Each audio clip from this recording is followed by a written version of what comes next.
Sorry. What is going on here?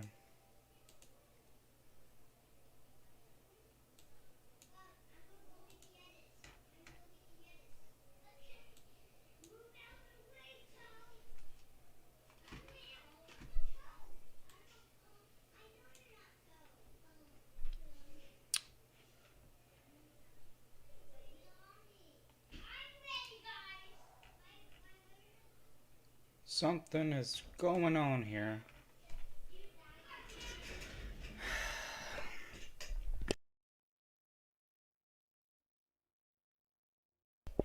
Give me 1 second, guys. I don't know what's going on here.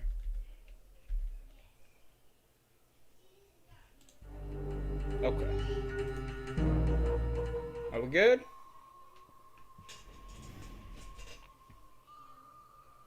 Oh my goodness. What was that?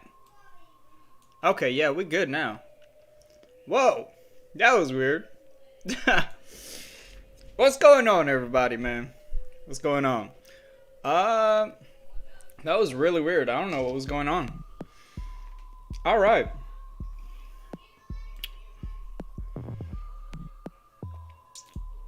All right, so sorry about that. I don't know what was that. Something was up with my mouse and I don't know. It was weird. All right. Today's video, we're gonna look at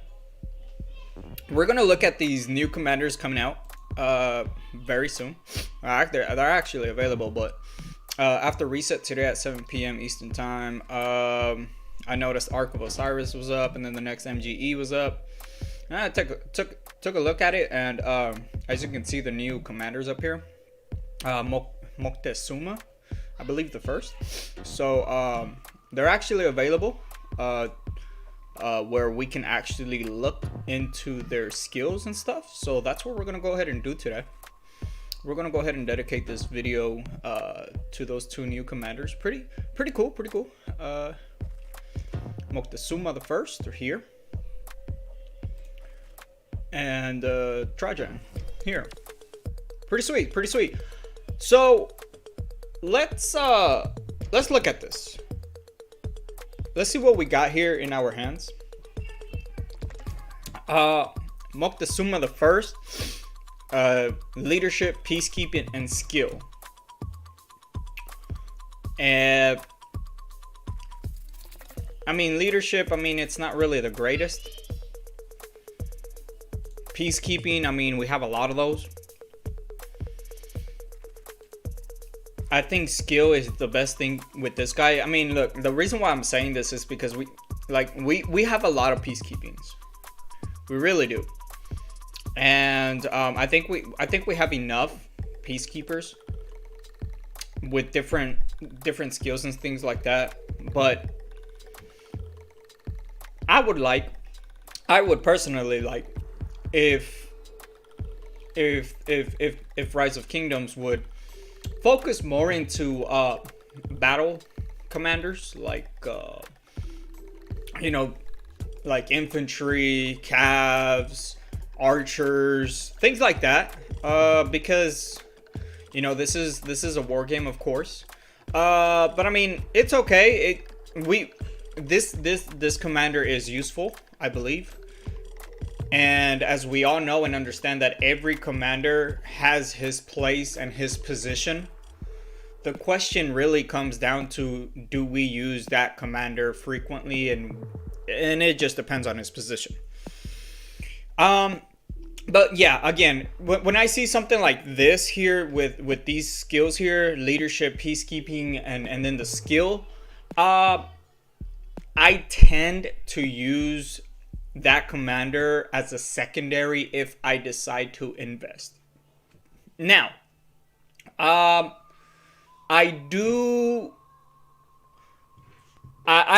personally, this is just me, I personally am willing to invest in all my legendary commanders and go full maxed. I like 5511 and stuff like that, but me personally, on a legendary commander, I'm gonna go all in. So Moctezuma, I don't know if it'll be someone that I'd be interested in. But it just really depends on his skills right here, and we'll take a look at him. First one is the Land of the Prickly. It's an active skill. Deals direct damage to the current target. Damage factor 600 up to 1400. And reduces their counter attack damage by 3% for 4 seconds. That's very interesting. Really nice. Very interesting. I like that. That can be really useful, I believe, in the field battle. Really nice. Cool.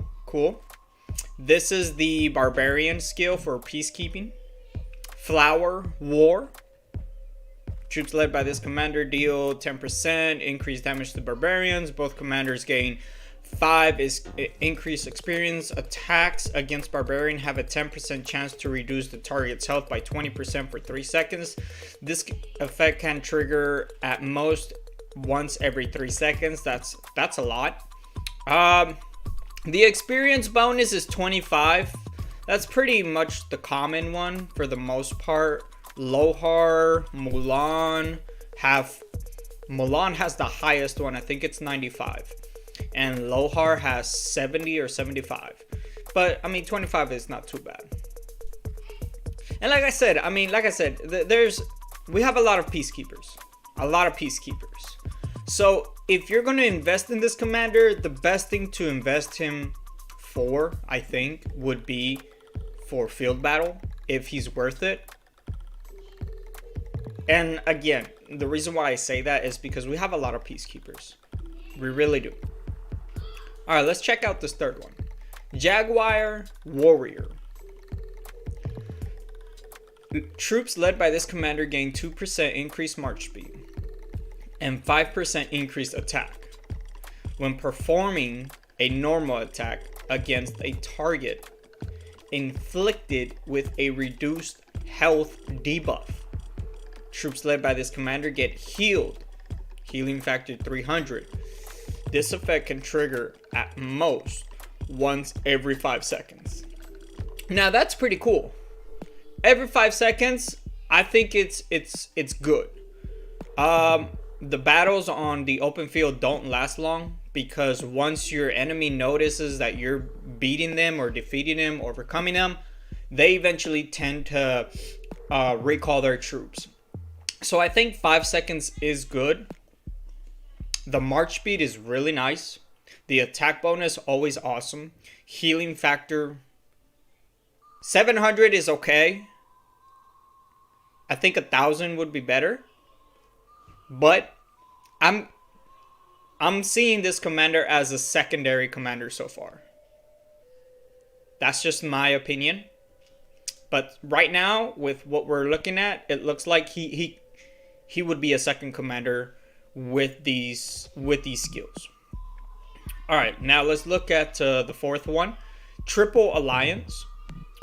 When this commander launches a rally attack, the troop cap of a rallied troop is increased by 2. So this is the rally one. So it looks like they're pushing for rallies. Okay. When troops led by this commander take skill damage, they will deal direct damage to the attacker. Can be up to 600. This effect can trigger at once every 5 seconds. Again, the 5-second rule is nice. I mean, it really doesn't matter in this case since it's strictly for rallying. It really doesn't matter. The question with this one is, will people use this commander to lead a rally or be in a rally? Is he good enough? Is he good enough to be used in a rally? I don't know. I mean, with what we're seeing here with these skills, I mean, maybe. Again, maybe. Because this first skill, 1400, it deals direct damage and reduces the counter damage by up to 15%. Okay, that's good. We're looking at this as this commander as if someone would be using him in the rally. See, this is what I mean when a commander has his position, his place. Not every commander is for open field battle, even though they may have that talent or that, you know, that skill. Instead of, in this case, instead of peacekeeping, you know, they would probably have infantry or etc. Every commander has his place. So Rise of Kingdoms, when making a commander, I think they know that when they're making a commander, I hope they take under consideration that who is this commander gonna favor more? Or let me say it like this: what type of player is gonna like this commander? Right now, I'm seeing this commander as a rally commander. I don't know if I would put him as a primary commander or a secondary commander. Probably a secondary because of his skills so far. Because if you look at his tree, I mean, you can do a rally with mixed troops. I'm pretty sure you can, and that would be pretty cool. I think that would be pretty cool. So with the trees, I see this guy as a rally commander. Okay, I see him as a rally commander, and I see that his marches would probably be a mixed march. And you can, I mean, that looks like that would be the best if he is used as primary. Let me make that clear, okay? But if he's used as a secondary, all calves, all in, because I like this skill, the Triple Alliance. I really like it. It gives a big boost to the rally attack. It's really nice. Like I said, the direct damage factor I think should be a little bit higher, but that's okay. And the rally cap 10%, I think that's fair. I think that's really good. And again, the first skill, the Land of the Perkly, damage factor 1400, counter damage reduced by 15% is really good. So I really do see that if somebody's gonna use this guy, someone's gonna use this guy for a rally. Again, I don't see it in the field. I don't see it in the field battle, but I see him in the rally. And I see him as a secondary in the rally. So far, I mean, it's cool. It's not bad. Am I going to invest in it? Am I going to unlock? Am I going to summon? I'll probably summon just for the bundle, but I don't think I'm going to use them. Okay. Jaguar Warrior is the third skill.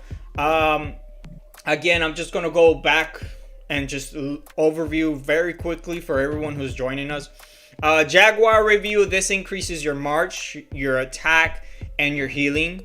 Okay, this is really nice. And this is the Flower War. This is for your barbarians. Okay. So again, the Jaguar the Jaguar Warrior skill, and the Land of Perkly, and Triple Alliance. When you look at all these skills, me personally, honestly, I feel like the game is pushing this commander towards a position of rallying. Okay. And I think all his skills will do great as a rally. I'm not a rally leader. I'm not there yet. Will I want to be? I would love to be a rally leader, but it does cost a lot. But yes, he looks like a really good rally leader, secondary commander, of course. Because I think there is just more better primary commanders in the field. Now let's look at the expertise. Worship the divine. Let's see here. When this commander launches a rally attack, there you go again. The troop cap of rally troop is increased by 10%. When troops led by this commander take skill damage, they will deal direct damage to the attacker. Hey man, what's going on, brother? Hey Josh. Big shout out to my to my brother in Lexington. What's going on, man? Hopefully you're doing good, brother. Okay, as I was saying, Worship the Divine. When this commander launches a rally attack, the troop cap of the rally troop is increased by 10%. When troops led by this commander take skill damage, they will deal direct damage to the attacker. Damage factor 600. This effect can trigger at most every 5 seconds. Now, when you expertise it, meaning when you max all these skills up, it says that when this commander launches a rally attack, the troop capacity of the rallied troop is increased by 10%. Okay, so the cap is not changing if it's expertise. It looks like here it says when troops led by this commander take skill damage, they will deal direct damage to the attacker, damage factor 800. This effect can trigger at most once every 4 seconds. Okay, so the only difference when you expertise, when you max this commander, the only difference is 200 points higher on the damage factor. The damage, if this damage factor was higher, it would be amazing. It would be amazing. I think it would be really, really good. I like the troop capacity increase by 10% because as you saw here, you have 10% troop capacity and then you have another 10%. So that's 20% troop capacity. And I think that is all. So you get 20% troop capacity with this commander when doing a rally.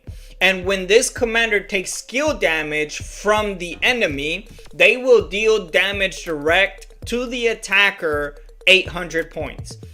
That's 800 points. I'm gonna be honest, 800 points is low. 800 points is a little bit. But the big, good, nice thing about this commander here is that the march will be big. The march will be good. What comes to my mind when thinking about this commander is Ethelfled, because Ethelfled is really popular when it comes to expanding your rallies. And I'll show you here, if I'm not mistaken. I should be able to find it here. Here you go. Rally army capacity bonus. When this commander leads a rally attack, the rally troop capacity is increased by 2%. If you max this skill, it's increased by 10%. When troops led by this commander consist 3 or more different unit types, they gain 20% increased attack. So Ethelfled gives you 10% of a rally cap. And then we have this new commander. Let me pull him up here. We have this new commander. According to his 4th skill, Triple Alliance, according to this one, you get 10% cap bonus for the rally. And then if you go with the, if you expertise, you get another 10%. So you have 20% cap rally. And then the damage factor of 800 if you expertise. So I like him.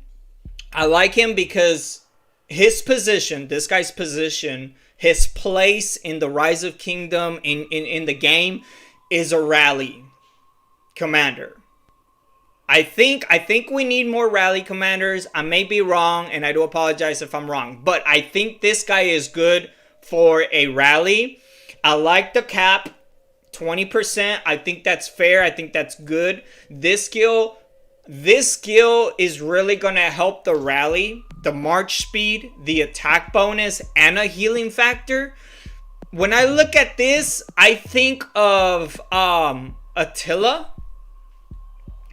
And the reason why is because Attila Takeda combo, Attila's really good because when he gets surrounded, his attacks, his skills, I believe, they get stronger. So That's why many people use Attila Takeda combos, because when you surround that rally and you hit it, it's basically helping the Attila Takeda rally to increase his damage. So again, when I look at this commander and I look at this one, that's what comes to my mind. But again, Attila, I'm not saying that Attila is the same thing as Moctezuma. I'm not saying he's the same thing. I'm just saying that he gets this attack bonus just by maxing that skill 20%, which is really nice. I think he's gonna be a good rally leader. Will he be better than Attila Takeda? I don't know. Maybe a secondary for Attila? I don't know. But it's pretty cool. I like it. Not bad. Me personally, from a scale 1 to 10, I think I would give him like a 7. And the only reason why is because it's a rally commander. But it's okay. Not too bad. Let's look at the next one. TRAJAN. TRAJAN, I think it is. I'm not too sure how to pronounce that. I'm so sorry. Here we have leadership. Here we have versatility. And we have support. We have these here. And I like support. I really do like support. I think we need more supporting commanders in the game. I think this is pretty cool. I'm excited about this one. This one is something I may invest in. But let's check it out. Here we go. First skill, TRAJAN's column deals direct damage to the current target up to 300.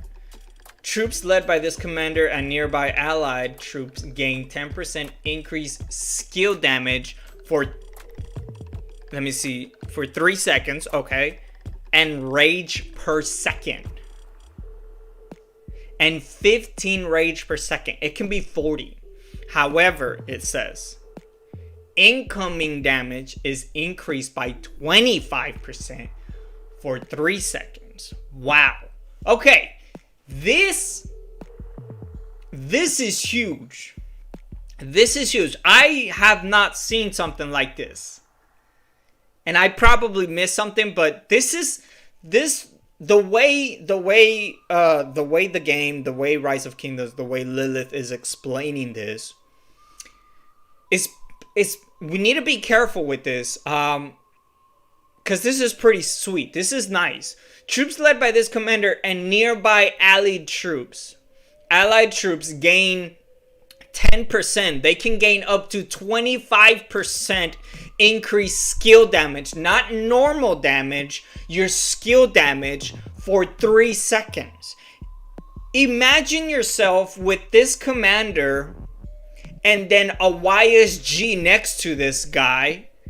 And then this guy gives YSG a 25% skill damage boost for his expertise damage. That is insane. That is massive. I think it's gonna... this guy right here, this guy's gonna be popular in this game, I think. I might be speaking too soon. I may be speaking too soon. But with this first skill, he might be popular. Look, I see. I'm not saying that this is a perfect skill. I'm just impressed. I'm impressed that they're doing this skill damage bonus 25%. Not just to him, but to the allied troops around him that are near him. That is impressive. Now, of course, the question that we need to ask each other is this right here when it says, however, the incoming damage is increased by 25% for 3 seconds. Does this apply to TRAJAN only? Or does this also apply to the other commanders that are getting that boost? I think it only applies to him. I don't think it applies to every other troop. So the other marches around TRAJAN will benefit The big thing about Trajan is to make sure you build him tanky if he is a primary. Right now, I'm saying I would use him as a secondary commander based on this skill, because you want this commander out there alive as long as possible to benefit as much from the rage restoration, the skill damage bonus. You want this guy alive in the battlefield. Let's look at the second one. Expanding borders. Troops led by this commander gain 5% increased defense. Health is increased by 5% while outside of Alliance territory. Okay, that's pretty cool. I love defense. Defense for me is super important. Super important. The reason why defense is so important for me is because you have so many legendary commanders out there in, for example, in the older kingdoms, or maybe even in the newer kingdoms. You have legendary commanders, you have epic commanders that people have good equipment on them. And if they have good equipment, then that will increase their attacks, their skills, and etc. based on the equipment that you put on your commander. Now, defense is super important for me. Because again, you got the commander skills, you got their equipment that you gotta consider, and things like that. So let's just say you're fighting against somebody and you bring your march and you have this commander that gives you 20% defense bonus and health bonus. That's pretty nice. The health bonus is tricky because you get increased health only when you go outside the Alliance territory. Now, we are going to see a shift. We're going to see a change in Rise of Kingdoms open field battle. If the players use them. I don't think this will benefit Canyon, because there's no Alliance territory. So you won't get the bonus for health. You'll get the bonus for defense, but not for health. I feel like Lilith Rise of Kingdoms with this commander is trying to push players to not just be more active, because there is a lot of activity in open field battle. Bear with me 1 second. I forgot to check on this. There is a lot of activities in battles. I've seen it. I've seen KVK, and I've been in a KVK, and I've seen a lot going on our most recent KVK. So I'm not saying that there is not enough action. I'm not saying that.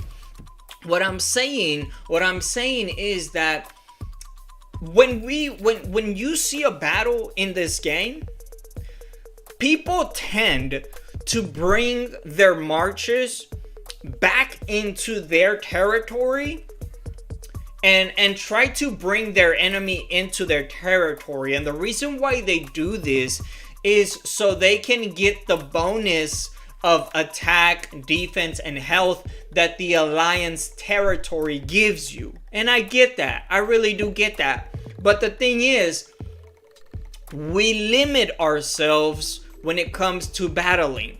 Now, I'm not saying let's just go all out crazy. No, of course, you want to be smart on how you battle and things like that. But at the same time, at the end of the day, this is a war game. The troops are meant to die. I know it takes time to build them. Trust me, I've lost 100,000 troops just on my Mightiest Governor event by hitting cities. It's not easy, but that's the whole purpose of those troops.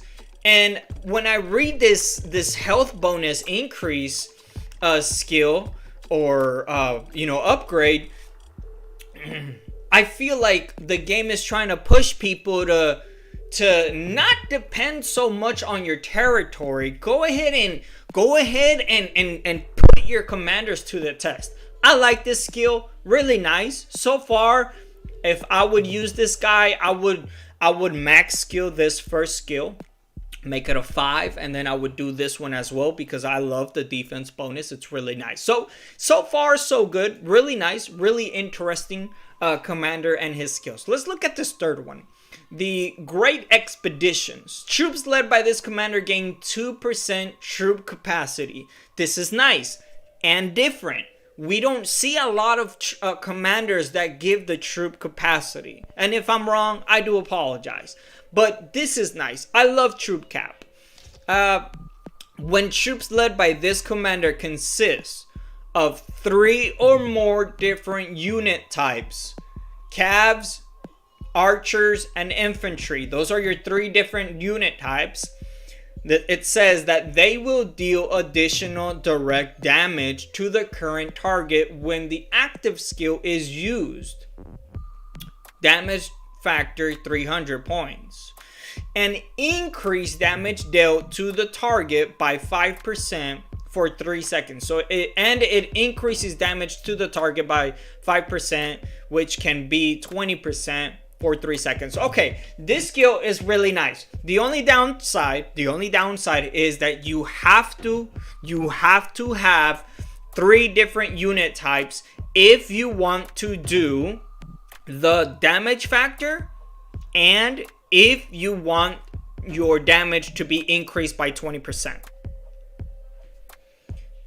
If you don't use 3 different troops or 3 different marches, I still think you can still increase your troop capacity of 10%, which is good. This skill is good. The downside is a lot of people don't use marches with 3 different types of units. A lot of people just go out and send their marches. They usually have an infantry march, which is consistently just nothing but infantry. Then they got archers, nothing but archers, cavs, nothing but cavs. You rarely see a march with all 3 of those units in one march. You rarely see that. But it may be something that I'll do. Again, it just really depends on the skills and the expertise, of course, if it's really worth it. But so far, he's okay. The three different unit types deal kind of made me feel a little disappointed with it, but it's okay. It's okay. It's not bad. We do need more of those commanders, okay? Here it says Battle of Taipei. While on the map, normal attacks will grant troop. While on the map, normal attacks will grant troops a stack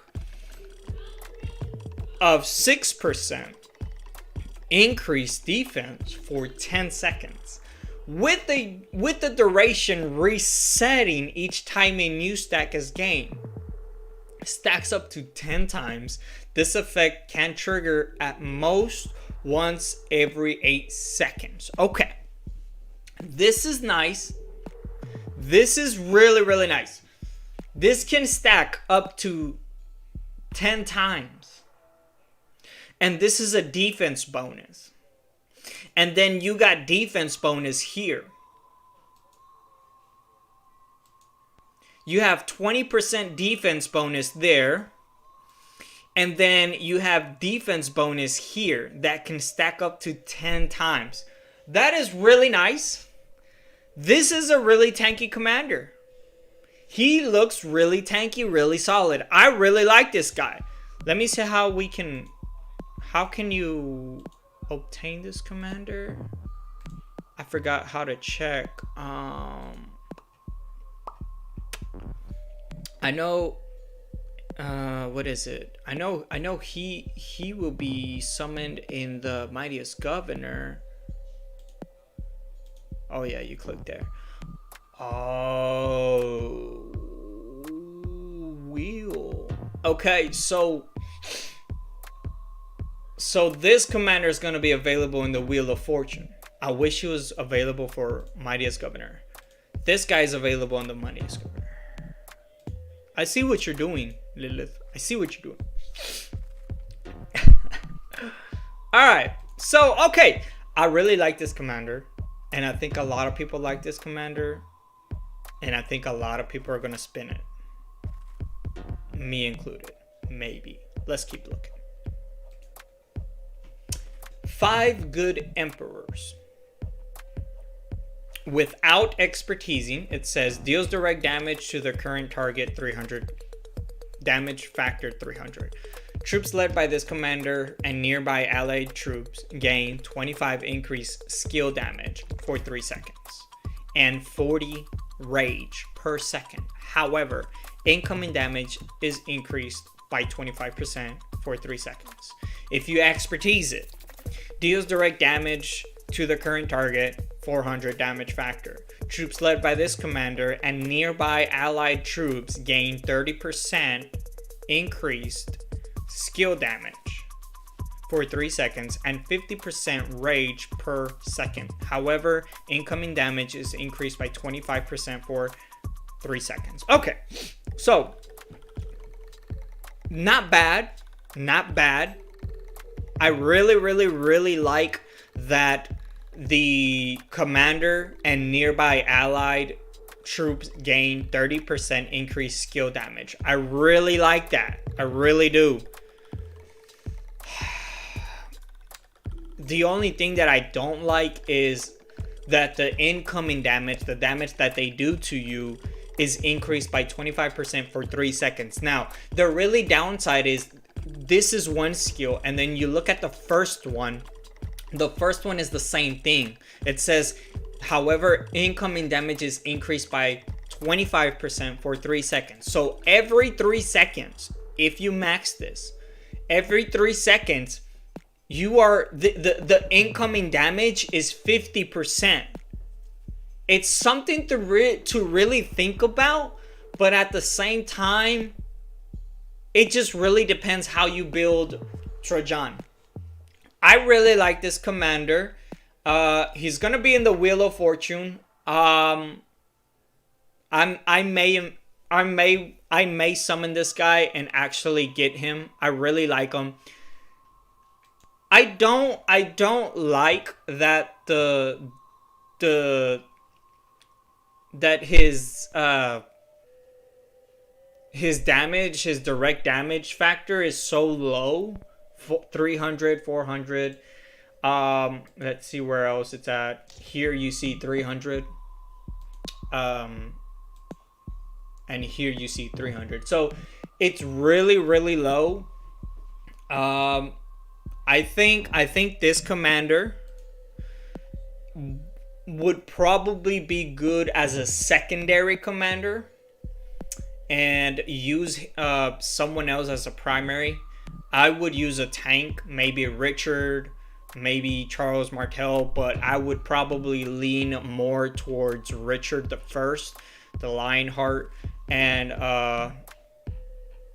let me show you who's Richard the First. This guy right here. This guy right here is Richard the First. I would use Richard the First as a primary, as your first commander, and then I would use Trajan as your second commander. And the reason why is because, let me show you here, for example, my talent tree is mainly defense. So he's strong. He can survive a lot in the battlefield. And again, the longer this march survives, the better. Because, again, Trajan, what he does is he gives a lot of skill damage bonus. He gives 25% skill damage bonus there. Okay. Let's see here. And here he gets 30. So 30% and 25. That's 55% increased skill damage for you and for your allies around you. That's OP. I like it. I don't like that his skill damage is really low, but I like it. Will I invest in it? I don't know. Maybe. I am thinking about it. This one, Moctezuma, I don't think so, because again, he's more of a rally guy. He is stronger when it comes to the damage factor here, 1400. I think he's gonna be I think he's going to be used in the rallies. Will he be popular? Probably. Probably. Trajan, I like a lot. I really like a lot. His skills are really nice. I personally like him. I play as a supporter. I try to help my allies. I try to help the people around me. So I may do that. I just got to get Richard the First expertise so I can survive longer, and probably hook him up with Trajan. So I may just consider investing in this one. Pretty cool, pretty cool. All right, guys. That was the review of Trajan and Moctezuma. Really awesome commanders. They all have their positions. Remember, they all have their positions. They all have their place. You just got to use them wisely. Know where to put them. Know where to use them. And again, I think I'm going to invest on Trajan. I'll talk with the Alliance and see what's up. But I'll take it under consideration, you guys. It was a blast. Thank you guys for hanging out. Josh, thank you very much for hanging out here with us tonight. I will let you guys go.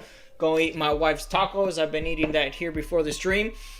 But guys, we love you guys. Thank you so much. Have a blessed night. Anointed Assassin signing out. Have a good one, guys.